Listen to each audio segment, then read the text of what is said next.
Hey everyone, it's Nicole. Today I'm here to talk about an urban fantasy series I've been obsessing over for a few weeks, and it is the engelsfors series written by Sara b.elfgren and Strandberg. It is set in Sweden in a small town of Engelsfors and follows 6 young girls that start developing magical powers after a suicide of their bullied classmate. I'm absolutely in love with these books. At this point I've read the whole trilogy and I've seen the first movie adaptation of the first book a couple of times. The first book takes a lot of time to introduce the characters to you and to show you their background and personality. It is entertaining still because the cast of the characters is pretty diverse and mostly has female characters, which was one of the reasons I gravitated towards this book. There's a lot of lore in our culture that has to do with witches and circles of witches that are usually women. And in the modern books, in young adult fantasy and just general adult fantasy, I don't see a lot of female circles that are bounded by sisterhood or friendship. So this book was surprising and great in this regard, but also on other levels it was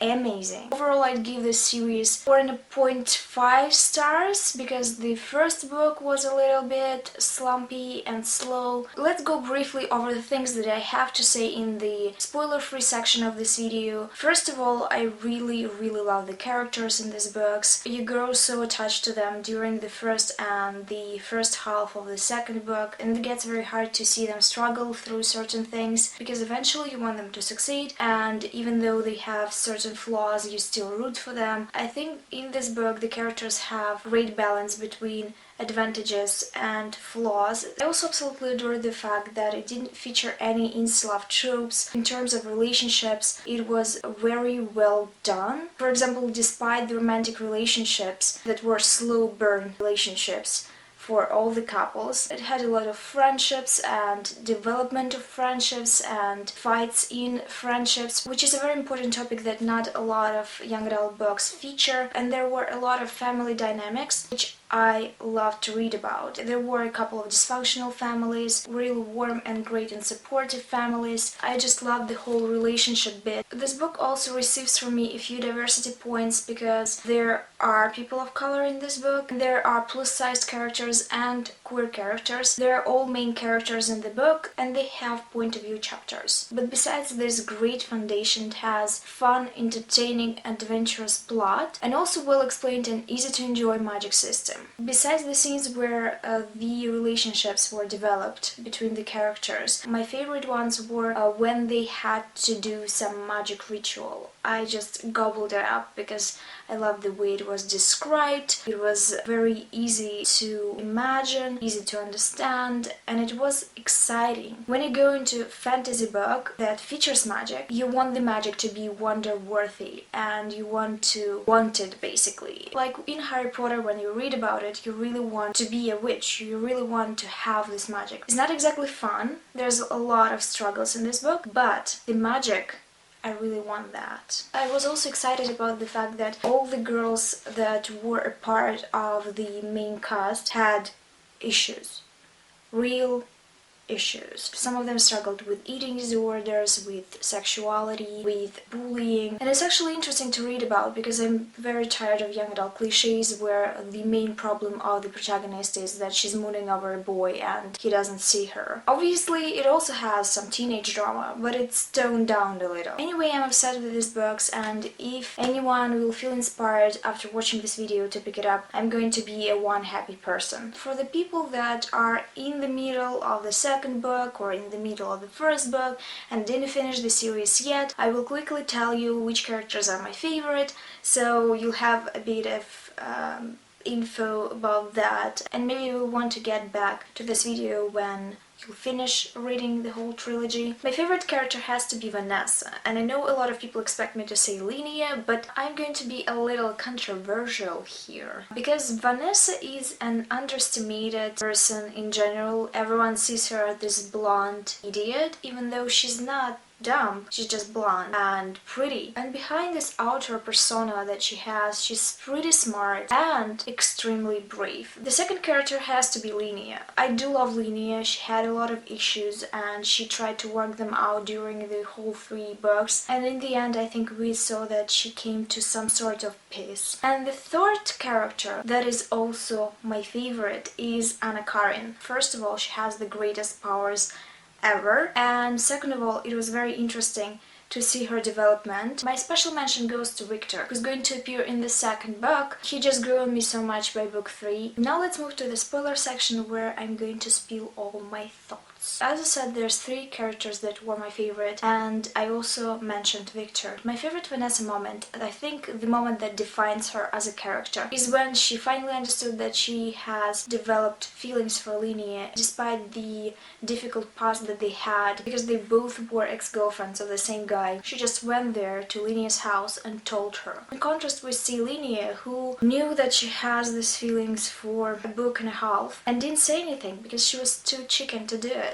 I think it defines Vanessa so well. Moving on to Linnea, my favorite moment was when she finally started communicating with her father. We know that she had a terrible childhood. Her father was an alcoholic, her mother died, and she was basically an orphan for a very long period of time. At least she lived as an orphan. The government cared for her and gave her an apartment because she was adult enough to live alone. So my favorite scenes were at the end, where she realized that she needs to reconnect with her father and to bring some peace in this relationship. So I think it showed a lot of growth in her character, especially knowing how careful she always is with people and how she doesn't trust anyone. And that scene is, I can't say that I liked it. It pretty much was in Linnea's body. I think I even felt every emotion she felt. It was just written very well. It was the chasing scene in the second book when Linnea's flat was bashed by Eric and his gang, and when she startled them, the only idea that they had is to chase her and to throw her into an icy river so she'll die and she will never tell anyone. And oh man, I was so into this scene. I felt like my feet were burning. I felt like I was running with Linnea. I rooted for her. I wanted her to survive so much. It was so stress-inducing. And when she jumped into the river, I knew that she's going to survive somehow because she had water powers and water should have saved her, right? But at the same time, I was on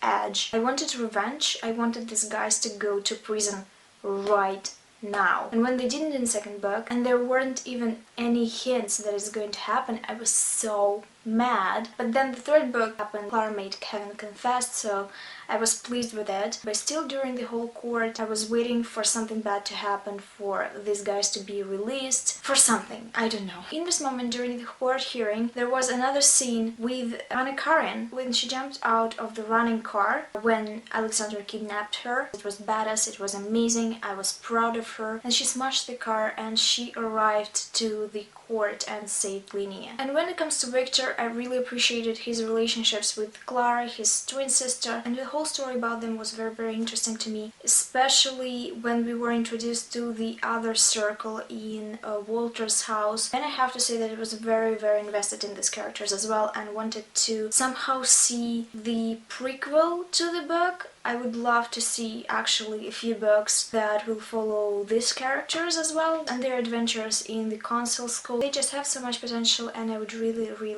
like to see it. But then Victor got killed. I don't want to comment on it because it was terrible and his death literally didn't deserve more than one sentence.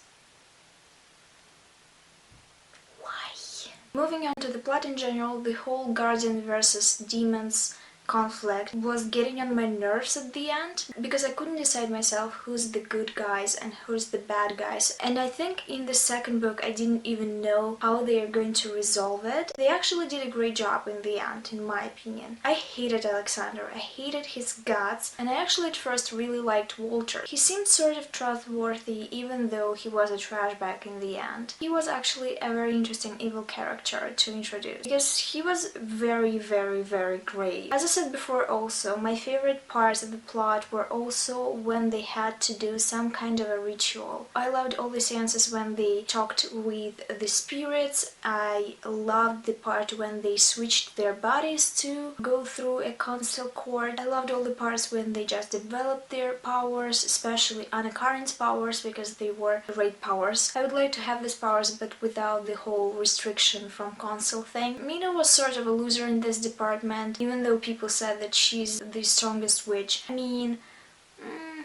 Guardians turned out to be not exactly great, so in the end she lost her power and you know what happened. As to the ending of the book, the concept that everyone is going to develop magical powers was very powerful. Forgive me for not using another word, but it was powerful. At first I thought, well, it's extremely unfair that people are going to develop power. How they're going to build a society from this? Then I thought, you know what? There's Harry Potter and everyone in it has magical powers. There's the whole world, big world of magicians, and they live somehow. And I believe the world in the Circle series is going to sort itself somehow too. I also wanted to quickly mention that this book reminded me a little bit of the Raven Boys. I don't know why exactly, maybe it's because there's a lot of girls, it's a group dynamic, and because they have all these magical adventures and they truly feel magical, but something about it really reminds me of the Raven Boys. That's everything that I wanted to see in this video. If you read this book, leave your comments down below which scenes you love the most,